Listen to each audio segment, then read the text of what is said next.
What's up, Taurus? Thank you for joining me for your reading. My apologies for y'all's reading, you and Aries being so late.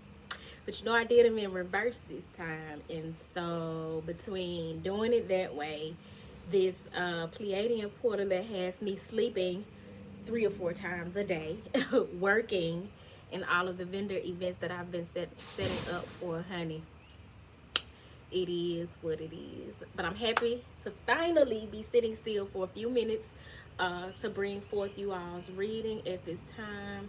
So we're going to tap into the African Goddess Rising Oracle and the Sacred Travelers to see what messages want to come forth for you guys at this time.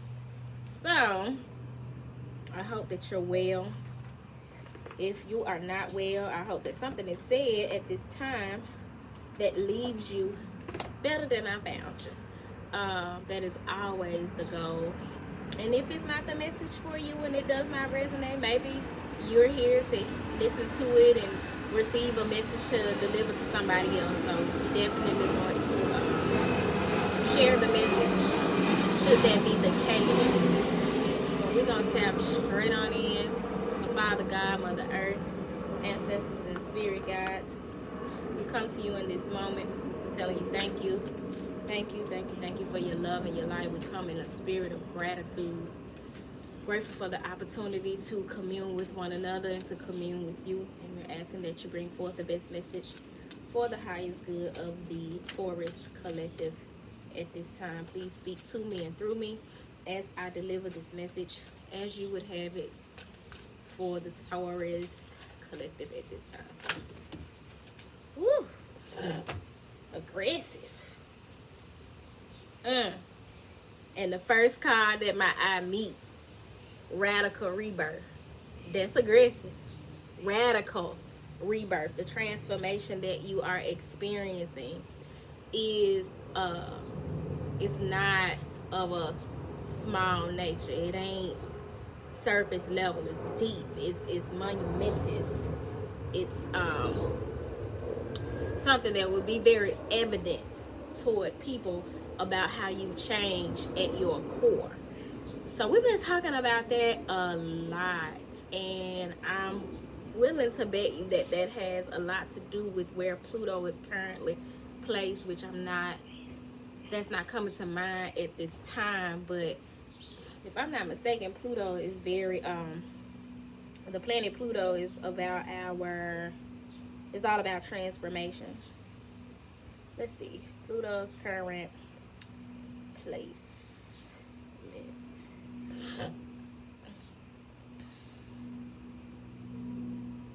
It's in the constellation of Capricorn.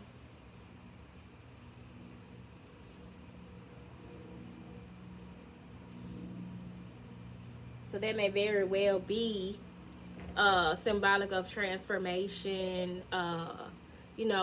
Capricorn is an earth sign, and it's like, for me, my rising is Capricorn, and people very much see me as like a businesswoman or one who is very organized, especially financially, and has her shit together even when I don't. But when I tell people that my Capricorn is my rising sign, they be like, oh, okay, that makes sense. You got your own business. Ooh, because Capricorn is the CEO of the zodiac, and so that may be significant to some of you about transformation in terms of like how you handle your affairs, your business, even if it's not like your actual money making business, the business of how you run your life, how organized your life is, your day-to-day, and the way you strategize and how you deal with earthly matters like your money and your body and things of that nature, because it is an earth sign. So that may be part of this radical rebirth that you are experiencing. But as I'm looking at these cards, and I'm gonna go ahead and kind of lay them out so I can get organized.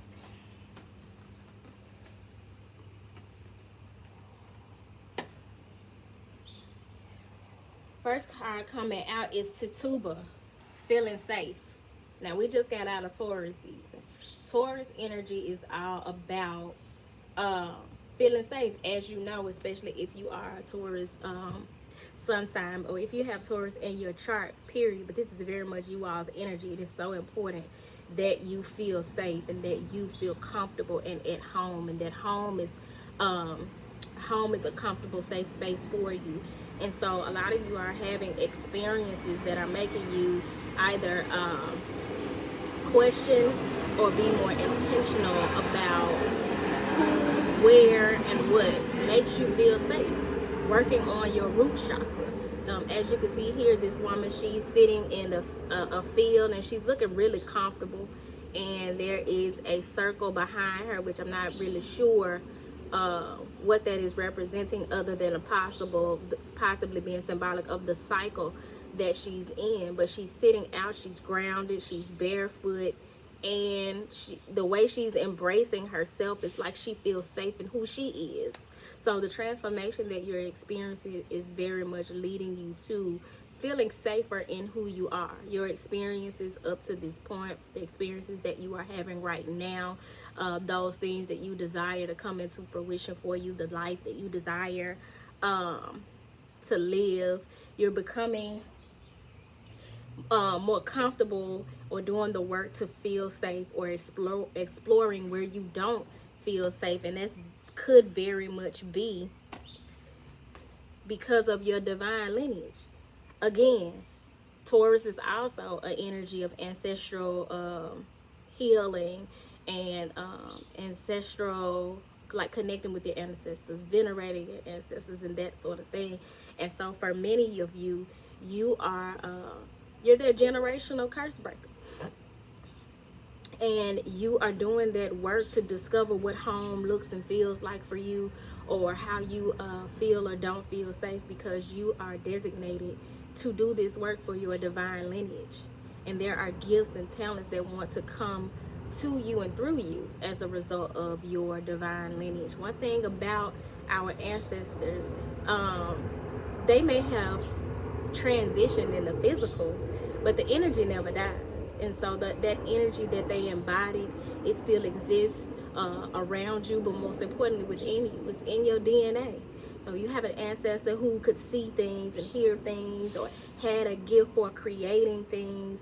Those things are in you, and your journey is leading you to be more comfortable with not only embodying those traits, those skills, those gifts, but also being comfortable with expressing them. And sometimes that requires a storm, with the divine Orisha Oya coming through with the storms and the lightning and the wind and the rain to purify you, and the lightning to give you help you tap into your power, and the winds to move shift some shit around, so that you can better embody these divine skills and talents and gifts. The storms of life, sometimes they always serve a purpose, but sometimes they come to help us clear out the clutter. And so if you are experiencing a storm in your life currently, know that it is for your highest good, Taurus. It is helping you to ground a safer version of yourself. And for many of you, it's showing you where you have not felt safe in your 3D reality, or haven't felt safe about in your connection with the divine, or you haven't felt safe as a result of some things that have been passed down from your lineage, some trauma, some behavior, some patterns, some fears.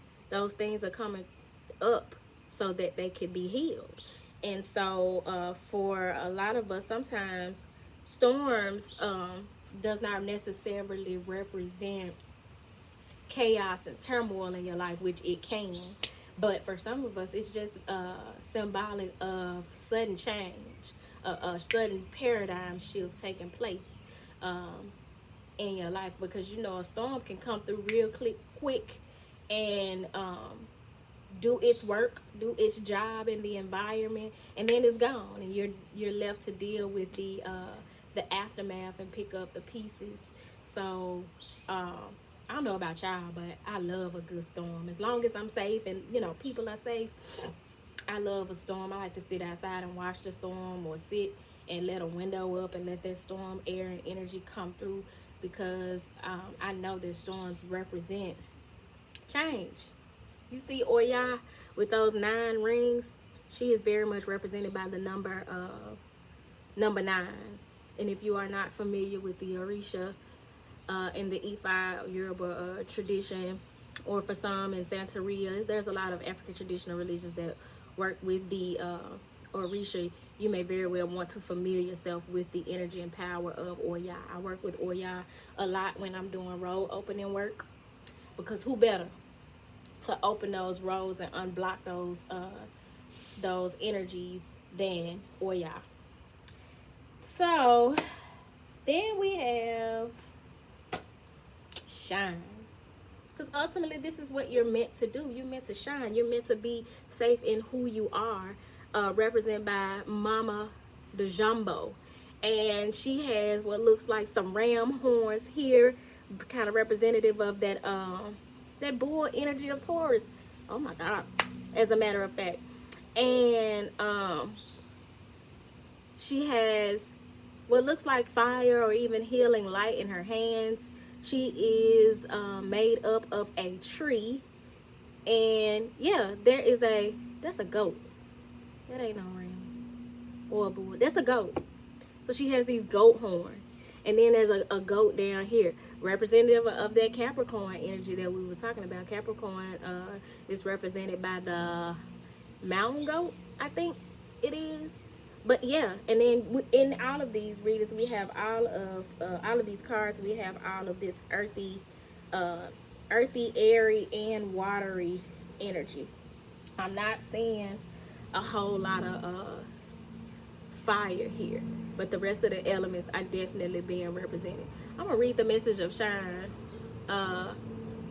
because you do see that light in her hands, and light is a derivative of fire. And so there's your fire energy there, where all of the elements are aligning and creating this radical rebirth, represented here by Mumbaya Nahanda. And she's amongst the lions, honey. Fierce warrior energy, standing up for who you are, shining your light bright, showing your gifts to the world with no shame, and just standing in your power as a regal royal being, represented here by the number 5, which represents change, and that change that sometimes come with a little conflict, comes after the storm, or as a result of the storm. But there's no coincidence that this reading started with feeling safe, because even with the storm in the middle of the spread, you're safe. You're safe from the storm. You're in the eye of the storm. At the top of the deck, we have Speak Up, represented by the number 33. This is such a beautiful image, honey. I need that dress this got on. Mama Kumba Bang, with this blue dress on, that's very symbolic of the throat chakra, because you're needing to speak up. Speak loud and proud about the desires of your heart, about your beliefs, about what you value, about the journey that you're on. Don't be ashamed of your past, your present, or the things that you look to accomplish in the future. Speak up, stand in your truth, and know that you are supported. Do you see all of these fists in the back? Here in the background, they are standing in solidarity with her ancestors, her spirit guides, the supportive people who have been attracted to her vibration, now that her vibration is higher and she's feeling safe in who she is in her sacred contract, who she came to this lifetime to be. That's a lot of support behind her as she sits with that sexy leg out with the split. I ain't mad at a divine feminine energy. And she got a pick in her hair with the fist. Come on, Black Pride. Whether you black or white, you know I don't discriminate over here, but that's definitely a symbol of pride in where you come from, pride in your testimony, your story, pride in how far you have come up to this point, and pride in knowing that you are equipped to go further, higher, to expand, to elevate, to grow, to ascend. And speaking up about it, not being silent about it, not being ashamed, or feeling like you have to be in hermit mode and hide who you truly are. So, at the bottom of the deck, we have surrender. And surrender was face up, facing my divine mother, Oshun. So this is a situation where with Iset, surrender, you have a woman here who has a baby who is being nourished by her breast, and she's sitting in the lap of luxury. That ain't your no ordinary mama. She's sitting in her divine energy, still sexy, still holding it all together as she makes sure that her seed is nourished. And you're needing to surrender to that. You needed to surrender to that energy of confirmation for somebody.